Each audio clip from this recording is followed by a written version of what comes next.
In today's video, I'm going to teach you how to add a refund on Splitwise. This is really useful when someone gets money back or you need to reverse part of a previous charge and you want your group balances to stay accurate. First, make sure you're logged into your Splitwise account on your browser or app. From your main Splitwise screen, head over to the group where the refund should be recorded. This might be a trip group, a house share, or any group where you split costs. Open that group so you can see the list of expenses and balances for everyone. Inside the group, look for the button or link that says Add an Expense. This is the exact same place you'd go if you were logging a new bill or purchase. Click on Add an Expense to open the expense details window. Even though we're adding a refund, Splitwise handles it through this same expense form. Next, enter a clear description so everyone understands that this is a refund. For example, you might type something like refund for groceries or hotel refund. A clear description will make it easier to look back later and understand what happened, especially if you have a lot of shared expenses in the group.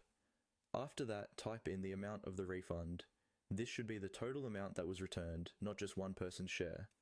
Double check the currency and the number, since this will affect how much each person's balance changes. If the amount is wrong, the group balances will be off, so it's worth taking a second to confirm it. By default, Splitwise may show that the expense is being split equally. Go ahead and click on Equally. This opens up more options for how the cost is treated. Since this is a refund, we want to tell Splitwise that this amount is being reimbursed rather than newly charged. In that same area, click on the reimbursement icon. This option flips the direction of the expense, turning it into money being returned instead of money being spent. Make sure the correct person is shown as reimbursing or receiving the refund, and that the right people in the group are included. Once everything looks correct, click on Save. Splitwise will update the group and adjust everyone's balances to reflect the refund.